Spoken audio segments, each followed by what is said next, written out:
당신의 마음을 토닥토닥 위로해 드릴게요.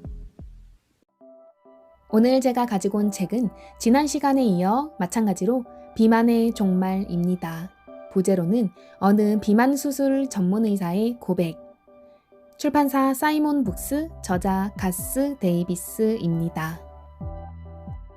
지난번 영상에서 저자 소개는 해드렸으니까 오늘은 240페이지 채식에 대한 5가지 오해, 이 부분을 읽어드리겠습니다. 이제 채식과 관련한 오해에 대해 언급하지 않을 수 없다. 사람들은 자기가 믿는 것만 믿는 경향이 있다. 통념과 편견 앞에서 한 발짝도 벗어나지 못하고 확연한 진실 앞에서도 눈을 감아버리는 사람들이 대부분이다.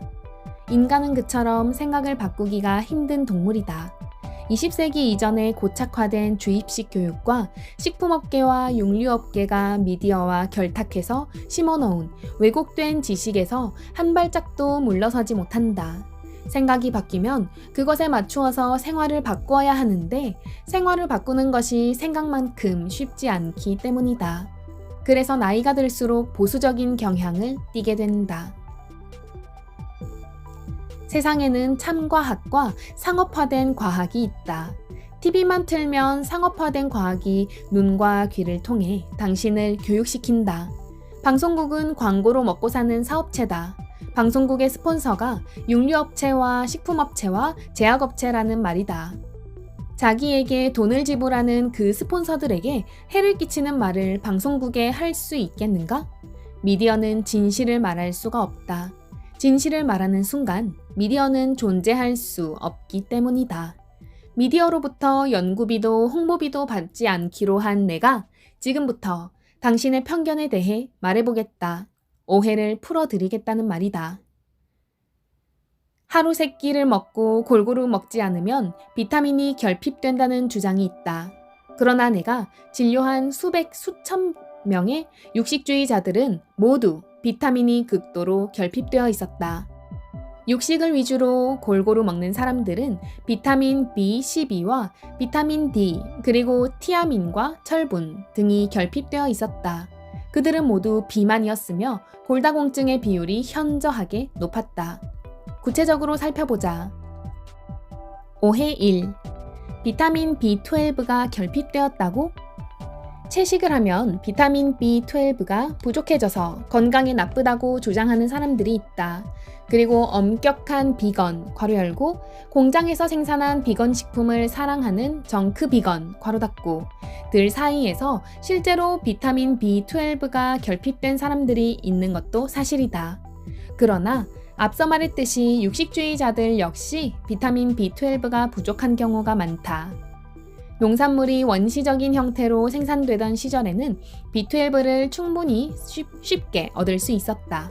그러나 대부분의 농산물이 무기비료와 농약으로 가득한 토양에서 자라기 시작하면서 문제가 생겼다. 비타민 B12는 동물이 아닌 세균에 의해 만들어진다. 대부분의 육식인들이 비타민 B12를 충분히 섭취할 수 있는 이유는 육류에 비타민 B12를 생성하는 박테리아가 많이 들어있기 때문이다. 제약회사들과 의료계는 비타민 B12가 식물에 없기 때문에 따로 보충제를 섭취하라고 합창을 하며 권장한다. 그렇다면 나는 또 묻겠다. 당신은 비타민 B12가 부족해서 병에 걸린 사람을 보았는가? 당신은 비타민 B12 알약을 먹으라는 상업용 메시지에 두려워할 필요가 없다. 자연, 괄호 열고, 신은 알약을 먹어서 비타민 B12를 섭취해야 할 정도의 어리숙한 동물로 인간을 창조하지 않았다. 우리가 농약 없이 진짜 유기농 토양에서 과일과 채소를 재배할 수 있다면 채식만으로도 충분한 양의 비타민 B12를 얻을 수 있다. 과학적인 호기심에서 나는 직접 이 실험을 해본 적이 있다. 가까운 유기농 농장에서 농작물을 주문했다. 배달된 채소에는 잡초와 흙과 곤충들이 들어있었다. 유기농으로 농사를 지으면 흙도 조금 묻어있고 벌레도 조금 먹을 수밖에 없다. 그것이 바로 정상이고 그것이 바로 자연이라는 말이다. 나는 이 농산물을 섭취하면서 비타민 B12 수치를 검사해보니 보충제를 섭취하지 않은 상태에서도 정상이었다. 나는 자연과 가까이 지내느라 처음엔 약간 힘들었었다. 그러나 나는 여전히 마트를 가고 유기농 코너에서 과일과 채소를 산다. 인터넷으로 주문할 때도 가능하면 유기농 농산물을 구입한다. 내 기억에는 여러 해 동안 동물성 단백질을 전혀 먹지 않았음에도 불구하고 비타민 B12가 결핍된 적은 한 번도 없었다. 또한 비타민 B12를 사용하기 위해서는 그것을 합성하는 박테리아가 필요한데 그 박테리아는 흙이나 먼지나 공기에 얼마든지 존재한다. 또한 과일과 채소의 표면에도 박테리아가 존재하므로 과일과 채소를 세제에 지나치게 닦아내지 않고 물로만 깨끗이 씻어서 먹는다면 절대로 걱정할 필요가 없다.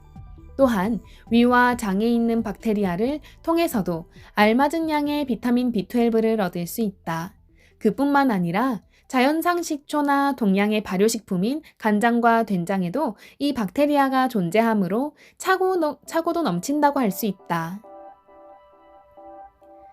비타민 B12가 결핍되면 신경장애부터 빈혈에 이르기까지 여러 증상이 나타날 수 있다. 특히 동물성 식품을 전혀 먹지 않지만 공장에서 만든 비건 음식을 섭취하기도 하는 순수한 비건들에게 호모시스테인 상승 현상이 나타나기도 한다. 호모시스테인 수치가 높으면 이론적으로 심장병의 위험이 증가한다. 그러나 앞에서 살펴보았듯이 동물성 단백질을 최소한으로 섭취하거나 아예 먹지 않는 사람들 중에서는 심장병 환자가 거의 없는 사실이 중요하다. 국민건강검진 및 영양조사를 통해 연구자들은 채식인들과 비건인들이 더 적은 칼로리와 콜레스테롤을 섭취하면서도 많은 섬유질과 칼슘과 마그네슘과 철분, 그리고 비타민 A와 비타민 C, 비타민 E와 티아민, 리보플라빈과 엽산 등을 섭취한다는 사실을 발견했다. 비타민 B12는 순수한 비건들 사이에서 실제로 결핍된 경우가 있는 유일한 영양소이다. 문제는 과일과 채소와 통곡물이 아니라 가공된 비건 식품에 있다. 나는 채식인들을 내 환자로 받아본 경험이 전혀 없다. 그러나 내가 유일하게 비만 치료를 해왔던 비건이 있었는데 그녀는 공장에서 만든 비건 치킨과 비건 쿠키들을 좋아했다. 존 맥두걸 박사의 어느 채식 의사의 고백에는 뚱뚱한 채식주의자에 대한 재미있는 얘기가 나온다. 같은 병원에 가죽이 아닌 천으로 된 허리벨트를 두르고 신발조차 가죽을 거부하는 순수하고 뚱뚱한 비건 의사가 있었다는 것이다. 그는 병원 매점의 단골 손님이었는데 각종 드링크와 공장에서 만들어진 비건 과자나 비건 빵을 끼고 살았다는 것이다. 동물을 죽이지 않는 대신에 공장에서 만들어진 비건 식품이 더 중요한 동물인 인간을 죽이고 있다고 존 맥두걸 박사는 논평하고 있다. 그러나 그런 윤리적인 비건들조차도 일반적인 미국인들보다 훨씬 더 건강한 음식 습관을 가지고 있는 것은 엄연한 사실이다. 오해 2. 뼈가 약해진다고? 채식인들과 비건들은 칼슘을 충분히 섭취한다. 그러나 나는 채식을 하면 뼈가 약해지지 않나요? 라는 질문을 수도 없이 들어왔다. 미국이라는 나라는 50년이 훨씬 넘는 동안 유제품 산업의 마케팅에 완전히 세뇌되어 왔다. 우리는 우통을 벗어 젖힌 근육질의 남자 배우와 운동선수들이 출연하는 우유 광고에 매료되었다. 우리는 대부분 우유는 몸에 좋다 라는 슬로건을 들으며 자라왔다. 우리는 학교 선생님들과 의사들로부터 유제품이 뼈의 건강을 위해 필수적이라는 말을 듣고 자라왔으며 그것에 대해 한 번도 의심해보지 않고 살아왔다. 동물성 단백질을 식탁에서 없앤다는 것은 우유와 치즈와 요구르트를 없앤다는 것인데 그러면 뼈가 약해진다는 것이다. 그러나 과학적인 관점으로 보면 이것은 사실이 아니다. 오히려 정반대다. 뼈만 놓고 보아도 채식인들이 더 강한 뼈를 가지고 있다. 음식 습관이 뼈의 건강에 미치는 영향을 공부하는 것은 변수가 너무나 많아 매우 어렵다. 뼈는 칼슘이라는 등식을 적용하면 위험하다. 뼈는 칼슘뿐만 아니라 칼륨과 마그네슘과 섬유질과 비타민C 등이 조화를 이루어야만 튼튼해진다. 그런데 이 모든 것이 가장 부족한 식단은 무엇인가? 그렇다. 바로 전형적인 서구 식단이라는 말이다. 채식인들이 육식주의자나 골고루 식단주의자들보다 더 튼튼한 뼈를 가지고 있는 이유는 그들 식단의 대부분을 차지하는 과일과 채소 때문이다. 무려 34개의 연구를 분석한 결과는 동물성 단백질을 자주 섭취하는 사람들이 채식인들에 비해 고관절 골절의 위험성이 월등히 높다는 것을 보여주었다. 어떻게 이럴 수가 있을까? 당신이 속은 것일까? 아니면 식품업계의 지원을 받지 않고 순수한 마음과 과학적인 연구로 보고서를 제출한 연구원들이 당신을 속인 것인가? 우유는 정말 뼈를 튼튼하게 하지 않는 것일까? 마트에 가면 칼슘 첨가 우유라는 딱지를 붙인 우유들이 진열대에 화장을 하고 앉아있다. 아니, 우유에 칼슘이 그렇게 많다는데 왜 칼슘 첨가를 또다시 주장하는 것일까? 당신은 의심해보지 않았는가? 앞에서 알아봤듯이 동물성 단백질이 많은 식단은 산성이 높은 식단이다. 우리 몸은 어떤 방법으로든 과도한 산의 생산을 낮추기 위해 노력한다. 우리의 혈중 pH가 정상 수치인 7.4에서 벗어나면 우리 건강은 심각해지기 때문이다. 일반적인 서구 식단은 매일 50에서 100ml/의 산을 생산하지만 고단백 저탄수화물 식단은 훨씬 더 많은 산을 생산한다. 단백질과 지방을 많이 섭취할수록 소변 속의 산성 농도는 높아지고 소변 속의 칼슘이 증가한다. 건강한 혈중 pH를 유지하기 위해 칼슘을 증가시켜 산을 완충시키는 것이다. 고단백 식단에서는 섭취하는 것보다 더 많은 칼슘이 소변으로 배설된다는 확연한 연구 결과들이 차고도 넘친다. 그렇다면 소변 속의 과잉 칼슘은 어디에서 나온 것일까? 그렇다. 칼슘은 실제로 뼈와 근육 모두에서 빠져나온다. 고단백 식사를 하면 다른 필수적인 뼈 영양소가 부족하게 되어 골질환이 더욱 심해진다. 그래서 유제품 섭취가 많은 나라들 괄호 열고 1위 핀란드, 2위 스웨덴, 3위 미국, 4위 영국의 순위가 골다공증이 많은 나라들 1위 핀란드, 2위 스웨덴, 3위 미국, 4위 영국의 순위와 정확하게 일치한다는 말이다. 65세 이상 여성 1000명을 7년 동안 추적 관찰한 전향적인 연구에서는 동물성 단백질을 많이 섭취할수록 골절률이 높고 골밀도 손실도 확연히 높은 것으로 나타났다. 앞에서 살펴본 간호사 건강 연구 또한 동물성 단백질을 많이 섭취한 여성들이 식물성 단백질, 즉 시금치나 통곡물에서 다량 섭취할 수 있는 것들을 많이 섭취하는 여성들에 비해 실제로 골정상 비율이 더 높다는 사실을 발견했다. 우리 인체의 모든 부분들이 그렇듯 뼈도 단순한 칼슘만으로 만들어지는 것이 아니다. 모든 성분들의 합작품이라는 말이다. 과일과 채소에는 칼슘이 풍부할 뿐만 아니라 뼈대를 형성하는 다른 영양소들 괄호 열고 칼륨, 마그네슘, 비타민C 등도 들어있다는 사실을 알아야 한다. 케일과 같은 채소 속의 칼슘은 그 생물학적 이용 가능성 괄호 열고 우리 몸이 신진대사에 사용할 수 있는 영양소의 비율이 50%이지만 채소는 각종 비타민과 미네랄이 풍부해서 뼛속의 칼슘을 외부로 방출하지 않는다. 당신이 과일과 채소를 충분히 섭취한다면 뼈에 대한 걱정은 절대로 할 필요가 없다는 점을 다시 한번 분명히 밝혀둔다. 오해 3. 빈혈이 생긴다고? 또 다른 오해는 채식은 철분이 부족하기 때문에 빈혈을 유발한다는 주장이다. 내 환자들은 거의 대부분 육식주의자들이나 골고루 식단주의자들인데 그들이 진료실에서 내 얘기를 들은 후에 똑같은 질문을 했다. 풀만 먹으면 빈혈이 생기지 않나요? 채식인들에게서 철분 수치가 낮은 경향을 보인다는 것은 사실이다. 그러나 앞에서도 언급했듯이 철분이 과다한 증상, 특히 햄철은 질병의 지표가 될 수 있다는 사실을 알아야 한다. 과도한 철분은 체내에 산화 스트레스를 준다. 노화를 연구하는 과학자들은 죽어가는 세포에서 다량의 철분이 쌓여 있다는 사실을 발견했다. 이는 과도한 철분이 노화의 원인이 될 수 있다는 것을 의미한다. 채식인들과 비건들은 철분 수치가 낮을 수는 있지만 철분이 결핍된 것은 아니며 빈혈이 증가하지도 않았다. 오해 4. HDL 수치가 낮아진다고? 어떤 사람들은 식물성 식단은 흔히 좋은 콜레스테롤로 알려진 HDL 수치를 감소시키기 때문에 해롭다고 주장한다. HDL은 우리 몸에 정말 좋다.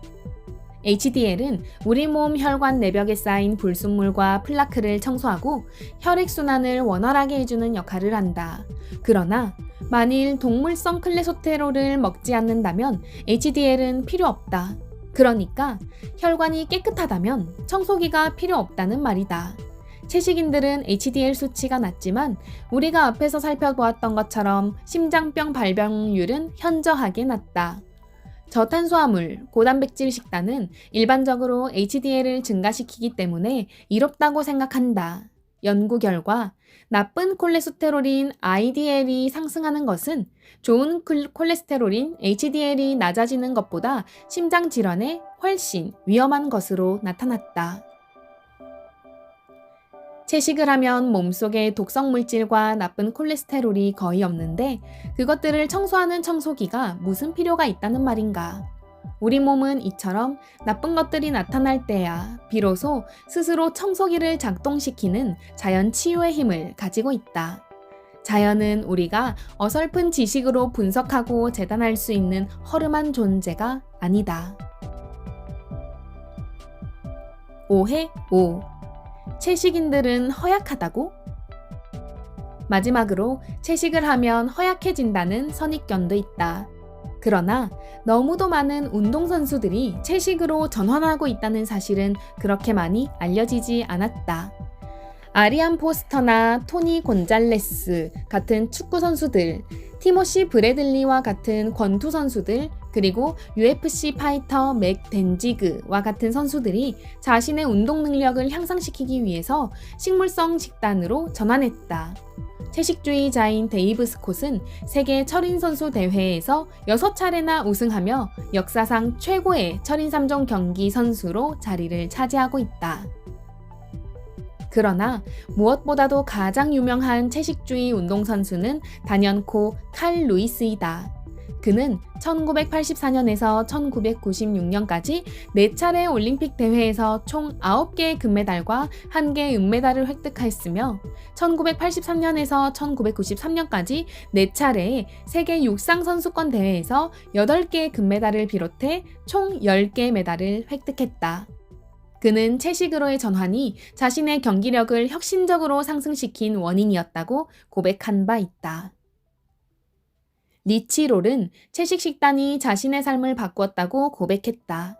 그는 패스트푸드와 정크푸드 중독을 극복하고 최고의 지구력 운동선수가 될 수 있었다. 그의 저서인 초능력 발견하기는 채식이 정말로 실력 향상에 도움이 되는지 아직도 의심하는 사람들이 꼭 읽어야 할 책이다. 스콧 주렉은 세계 최고의 울트라 마라톤 선수이다. 그의 저서인 먹고 달려라는 순전히 채식만으로 에너지를 얻어 100마일 경주에서 우승한 경험을 얘기하고 있다. 마지막으로 나는 유명한 철인 3종 경기 선수인 브랜던 브레이저가 쓴 번성이라는 책에 감사를 표한다. 이 책은 내가 식물성 식단을 설계할 때 도움이 되었던 책이다. 이 음식 습관 덕분에 마침내 나는 소파에서 벗어나 철인 3종 경기 중에서 가장 힘든 경기인 아이언맨 레이스를 완주할 수 있었다. 내 음식 습관을 변화시키지 않았다면 수영 3.9km, 자전거 180km, 마라톤 42.195km를 같은 날 연속으로 성공하지는 못했을 것이다. 내가 100m만 뛰어도 헉헉거리는 뒤뚱뒤뚱 뚱보 의사였다는 사실을 아는 사람이 과연 얼마나 될까? 이 선수들 중 어느 누구도 전혀 허약해 보이지 않는다. 사실 그들은 모두 채식이 체력을 회복시키는 시간을 단축시켰고 경쟁자들보다 더 집중적으로 훈련하는데 도움이 되었다고 설명하고 있다. 기록보다는 순수한 근육에 관심이 많다면 비건 보디빌더들을 만날 수 있는 사이트를 방문해 보시라. 나는 사람들이 과일과 채소로만 근육을 만드는 것이 불가능하다고 믿는 게 오히려 더 이상하다. 이탈리아의 명배우 피노 카루소는 다음과 같은 명언을 남겼다. 사람들은 소처럼 강해질 것이라 생각하며 소고기를 먹는다. 그러나 그들은 소가 풀을 먹는다는 사실을 잊고 있다. 배우 피노 카루소. 네, 여기까지 채식에 관한 5가지 오해를 읽어드렸습니다. 읽어드린 내용 중에 이런 연구 결과가 있다라는 말들 뒤에는 어느 연구 몇 년도 누구의 연구인지 다 나와 있어요. 제가 그 부분은 영어로 돼 있기도 하고 해서 뺐습니다, 여러분. 저도 몰랐던 사실들을 많이 알게 됐고요. 알아야지 제가 확신을 가지고 할 수 있고 다른 사람들이 이런 오해에 대해서 굉장히 말을 많이 하거든요. 저한테도 제가 고기를 덜 먹겠다고 했더니 그러면 쓰러진다, 병 걸린다, 단백질 결핍된다 이런 얘기 저 정말 많이 들었고 그래서 이 책을 꼭 봐야겠다, 보고 알고 하고 알고 설명해줘야겠다 이런 생각이 많이 들어서 이 책을 접하게 됐어요. 네, 정말 도움이 많이 되고요. 생각보다 채식이 이렇게 건강할 수 있구나 하는 것을 배우게 됐습니다. 여러분들에게도 도움이 많이 됐으면 좋겠어요. 들어주셔서 정말 감사하고요. 사랑합니다. TN콩 책낭독 많이 구독해주세요. 다음에 또 만나요.